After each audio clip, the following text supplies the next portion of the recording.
104.5, The Team, your home for New York sports, and of course the Cap region, your home for Marc Kestecher. And this Sunday, the New York Knicks will host the Golden State Warriors at the Garden. Coverage starts at 2:30. Tip-off is set for 3:30 on ESPN Radio.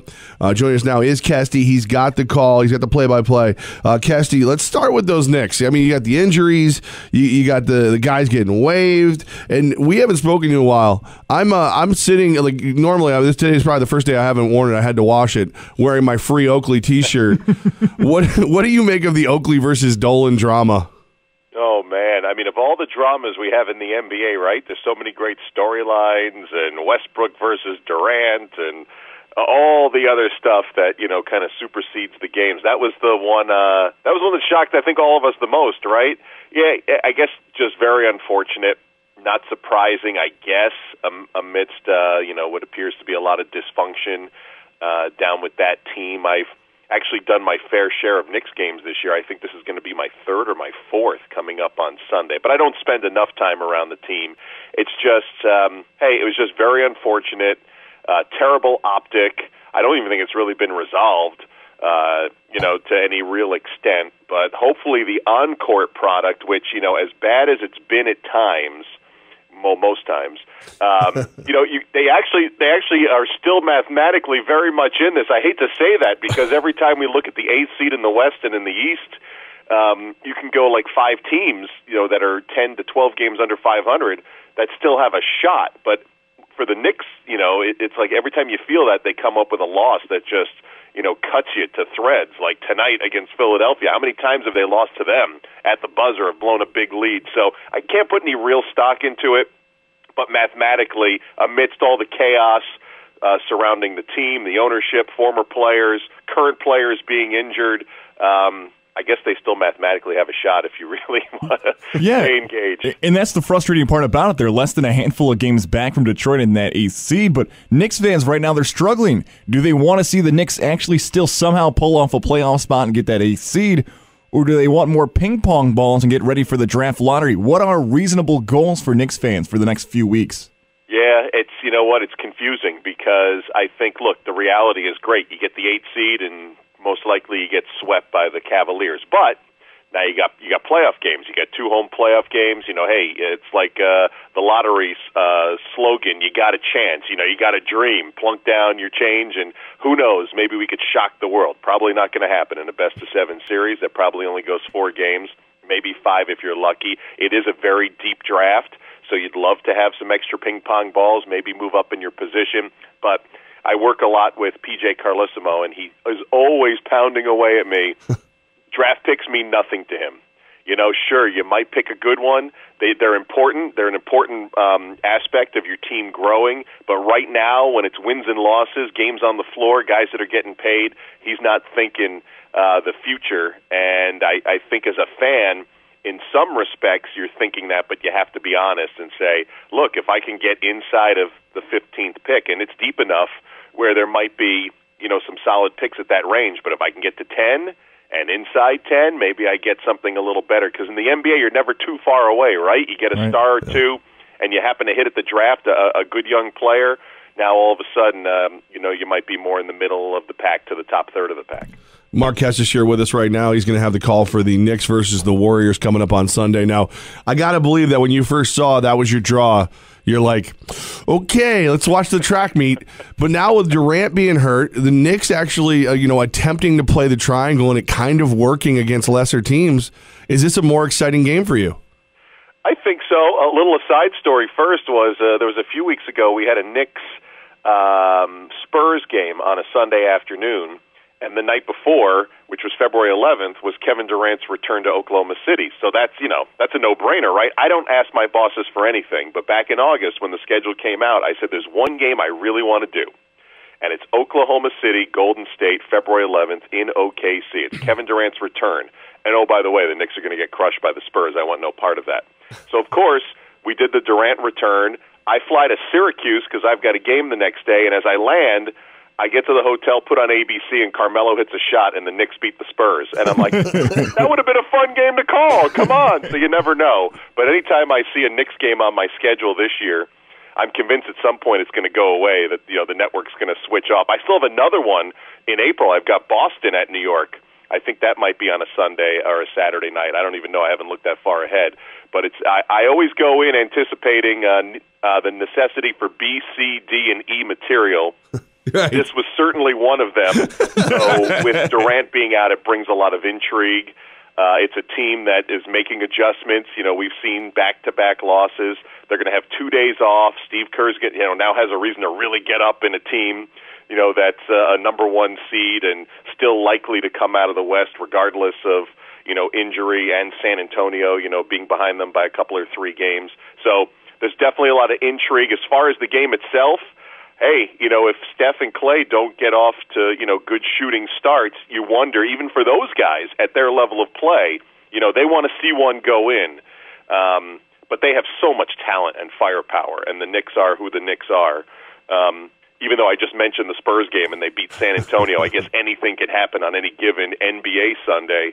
But it should be fun, and the storylines are certainly there. You touched on that back-to-back losses last night, the Warriors falling to the Bulls. That's the first time the Warriors have lost back-to-back games in the regular season since April of 2015. Now, I get last night's the first time without Durant, but do you see this Warrior team really being that vulnerable to possibly lose the top seed in the Western Conference without Durant? I don't think so, because I think they're going to figure it out in short order. But the thing that I guess if you're Steve Kerr and the Warriors, even though you're as good as you are, you got to be concerned that the offense just was as poor as it was. I mean, they got shots. That's the thing. When you look back at some of the shots they missed, it was typical Warriors, extra pass, cut through the lane, go opposite side, 2 passes the other way. You got the defense on their heels, and you got a good look. They got tons of those. They just didn't hit them. I mean, anytime Klay Thompson and Steph Curry put the ball in the air, you just assume those are going in. So it was shocking to see them go halfway down and pop back out. They're going to figure it out. I mean, they totally had to change the way, not totally had to change the way they do business, but with Kevin Durant coming in, guys made some sacrifices. They changed their defense, the way they defend, and they had it perfect. They were done, with 60 games in.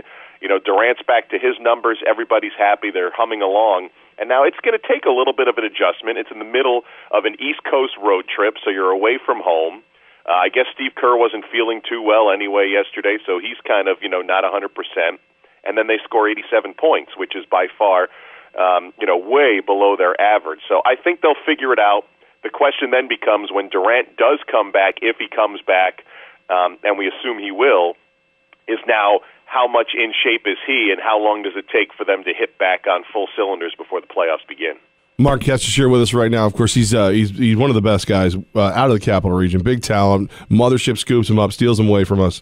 So I'm now sending at least $100 your way for that one. That was well, that sounded good. Well, it's funny because we're I've been noticing more and more people from the Capital Region doing more and more good stuff, and every time I go, all right, there's this one, and you've been doing it. You've been making a name for yourself with the Mothership for years and years now. So you're top of my list of those who have been able to escape.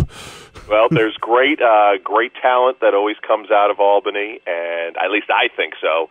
And it's always fun to go back. But yes, it was fun escaping too at the time when it was time to leave. That was I think I had a big smile on my face when I told my boss. Not that I was leaving the area, just that I was leaving the station. Yeah, that you were leaving that boss. That's right. I was leaving that salary that I could never get a raise on.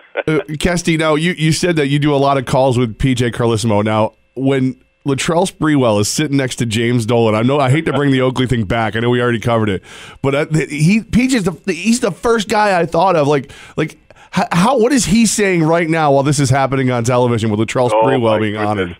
And that was the game I wasn't there, but I made sure to check in with him and see what was going on and talk to our production team because that's one subject. It's funny. PJ and I have shared many glasses of wine, many bottles of wine, many meals. And I don't bring up Latrell Sprewell. I just know it was not anything that obviously he wants to talk about, but he's over it, and he's tough dude, as tough as they come. So I don't think there was any issue with it. But I do know that I think if I'm correct in my story, I think the Knicks may have informed him or our producer just to let them know where he was going to be, the fact that he was going to be in the building. I don't even know if PJ, he's a man of the people. For all I know, he went over and at least, broke the ice. I don't know how long it's been, if at all, that he's talked to him. I'm not sure about that. I've never asked him that question. But I have to think that was a little awkward for a little bit. Though in the midst of the game, you're at center court. He was on the far end, sitting in the Dolan seats there on the baseline, a couple rows in. I'd be very interested to know if there was any contact, eye contact, or whatever. But very interesting little time in history. And it's funny, anytime we go out and there's someone at the next table or PJ, walks away, they'll come over to me, and that's the first thing they'll always talk about is, hey, isn't that the guy who got choked by him? Yeah. That's the guy. Yeah, don't bring that up. That's right. If you want him to send you a glass of wine, don't bring that up. We'll swing it from one team in blue and orange to another team at the collegiate level, and that's the Syracuse Orange. You were on the call when they played Louisville. Overtime game. Do you believe Syracuse can be an NCAA tournament team in about a week and a half? I think so. I mean, look, they do have some work to do. They've had some really good wins this year. They've had some tough losses, and we know the beginning of the season was a disaster, I guess. So the good news is, from what everyone tells me, and I'm a believer of the Joe Lunardi and the bracketology, is that it's the quote-unquote soft bubble. So maybe that helps. As of right now, I think Joe, last I checked, because I had Virginia on Monday, I checked the ACC, he had 9 teams in from the ACC, maybe a 10th team.